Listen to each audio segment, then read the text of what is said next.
So we're here at LeWeb 2013, and so how's it going with the book launch? It's going great. We're selling quite a few, so it's doing a lot better than our first book, which kicked off the social age. This is about 5 things joining together: sensors, wearable computers, data from location networks and from other things you're doing with location, and data from social networks, joining together to build a new kind of operating system, new kind of computing called contextual computing. So we are soon going to have an operating system that's going to know whether we're walking, running, skiing, shopping, driving, et cetera, and that's going to get hooked onto location details. For instance, and you start thinking about these small computers now from Recon Instruments in here. It shows you where you are on the mountain, how fast you're going, where your family is skiing, because you put an app on their Android or iPhone, and you can see where your family is skiing. And then you add in these new low-energy Bluetooth beacons. This is a little radio that this one costs $30, but some of them cost less than $10, and it sprays a number into the air. And as you use a product like this and you get closer, it can tell how close you are to this. So if we put 15 of these beacons around here, we can tell we're standing right here, right? And PayPal, is saying the PayPal beacon, they want to make it so that you can pay for things as you get closer to a cash register beacon. And this beacon is not expensive, $10, and how long is the battery? 2 years, because it only... 2 years? Yeah, it's a coin battery in there, and it sprays a number into the air. So it doesn't do a whole lot. Every minute or every second? Every second. Every second. And you can turn the speed up or down with software. So it's a lot of fun to think about a new kind of software, a new kind of social network. I talked to the director of product at Twitter the other night, and they're playing with these, because let's say there was a beacon here at this booth, then all of a sudden when I'm tweeting from here, it can automatically hashtag it because you're standing in the Renault booth, So it's a lot of fun to think about all the ways you're going to use this new contextual system. And you've been thinking about this and writing the book over the year before? Or 18 months now. 18 months before? Yeah. How's it been before release? You've been on the twit, on the triangulation there. Been all over the place. What have you done? What else? BBC. I've been all over the place. So we've done. I was just on stage at LeWeb here. Which other conference? Well, I've been speaking at all the major ones. Next Web Summit. A lot of conferences, a lot of speaking, a lot of traveling. And the Google Glass is arriving. And how soon do you think it's going to be $299? Everybody can buy it. I was thinking this Christmas, but I guess not. No. They're going to announce it probably at the Mobile World Congress in February, and probably ship it by May. At least that's my hope. If they don't, that's really a problem for them, because Apple's going to come out with a watch. Did you see the Qualcomm watch, by the way? Yeah. So that's like sunlight readable, super long battery life. Very, very long battery life. For a watch like this that has a touch screen. It's really nice. So this contextual OS, is it just going to be controlled by some huge company like Apple and Google, or is there a startup that's going to come and make it, or who's going to make it? Well, you're seeing startups like there's an app that I use on my phone called Moves, and it already knows 4 contexts. It knows running, walking, biking, or driving, and it puts that on a timeline, so it watches me move around, and it's using the new motion sensor in the new iPhone, and it's pretty cool. I can show it to you. Let me pull that up. And Apple Glass. Do you think it's going to happen soon, or the Apple Watch first? Watch first.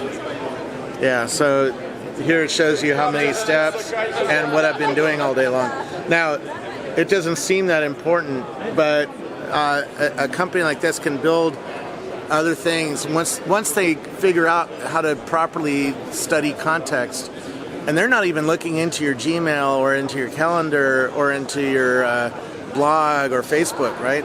Or Google Plus, right? When you start hooking up all those other things and look for context, then all of a sudden you can build all sorts of new kinds of applications that assist your life, that add high personalization onto Glass, right? Add new kinds of apps that just aren't possible today. How does the Google Glass ecosystem look so far? Does it look promising, or does it really need some kind of thing that's not there yet? We need an to SDK. It's not even there. There's an SDK, but it doesn't use the sensors, right? So this is the first consumer electronics gadget that knows where you're aimed. So there's a sensor that's firing right now, and where your eye, and there's an eye sensor here, right? That's watching my pupil. So where am I looking? There's no software yet for it, and there's no SDK. There's no way to write software. So Google has to ship an SDK that gives us sensor access. And for example, once you do that, and then they have to ship, and they have to have a price that's affordable for normal people, not just rich people, right? You do that, then all of a sudden the software will come, because a lot of the developers are really into. Andy, who just launched, he has a pair, right? We're all wanting to write software for it, but there's no SDK. There's no way to write the software, and Google has no store. They have a lot to do. There's no Android smartwatch store, for example, like officially by Google. Right. And it should be kind of like I think it's similar coming. to what's there. The UI is nearly similar to a watch. I think it's coming. Well, Google bought WIM Labs, right? The watch. They bought a watch company that does watch platforms. How soon? Nexus Watch? Google I/O before? I would say they have to do something dramatic at a Google I/O, because we all know Apple's going to do a watch and a TV next year. A TV set-top box. No, not the glass. Who cares about the glass? Samsung does that really well. Just a new Apple TV then? I don't think they're going to ship a glass. Okay. They're going to ship a device that you hook up to the TV that includes a set-top box for your cable, and maybe even a sensor. They just bought a Prime Sense from Israel, the 3D sensor that's similar to the Xbox Kinect sensor. Why wouldn't you do that? Put that into a little set-top box that goes on your TV, right? And that's the TV. Apple's store. They don't have enough room in their stores to hold a piece of glass like that. Or a car. No, there's a monitor. Yeah, a glass. Yeah. So Apple doesn't want to sell those. There's no profit in TVs. There's no and they don't have the expertise. LG and Panasonic and Pioneer. They're all doing it and losing tons of money. Of course they are, because they have no differentiation. They're all commoditized. And now the 4K TV 55 inch is $1,000 in China. Yeah. It's insane. Yeah. There's no more profit. Yeah. So, but I guess you see a lot of things that are secret, don't you? A few things. Don't you know what's going to happen, and you really want to say I you don't. can't? I might not even see them. Friends of mine see them. Friends of mine have seen the Apple iWatch, and they said it's really beautiful. And that is the one that's going to, I think, really kick off the watch industry in a new way, because it's going to be beautiful, and it's going to do stuff with these low-energy Bluetooth beacons, right? Watch what Apple's doing. They're putting these into all the baseball stadiums. They're putting them into all the Apple stores, and there's other things coming soon. So you're going to walk around with your watch, and it's going to change colors and show you information. And if I hang out with you and you have a watch on, your watch will have one of these in it. So it'll start doing stuff and making a new social network. Twitter is going to do this stuff too, right? So I'm Swiss, and I think the Swiss watches are the best, but I'm really disappointed that Swatch, for example, doesn't have anything smart yet. And all these guys, what are they doing? They're just working on it, not releasing anything? Fossil, the #1 watch company in the world, and I believe they own the Swatch watch brand. They fired the guy who was building, Bill Geiser, was building a smartwatch for them, and he's starting a watch company as well. So, stupid. This is what happens when brands think that they're there just because they're cool, and that they can't be disrupted by something new that comes along. It's like how they treated Apple at Nokia. This company is not.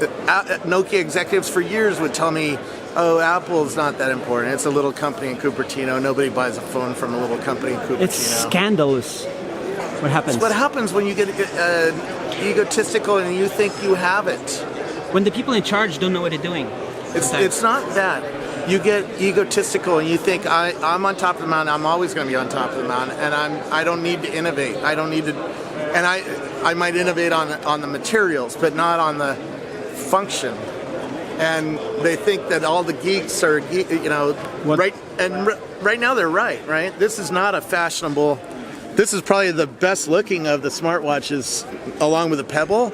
but it still looks like an engineer built this, right? It's not fashionable. If Apple can figure out how to build a fashionable product, it will eat a lot of market share away because everybody has an iPhone or an Android phone, right? Yeah, but It's interesting that sensors might be more important than the core ARM processor, like all this quad-core, octa-core, all that stuff. Now the sensor is going to be real good selling point. It's different part of the SoC. Yeah, thanks. Okay, so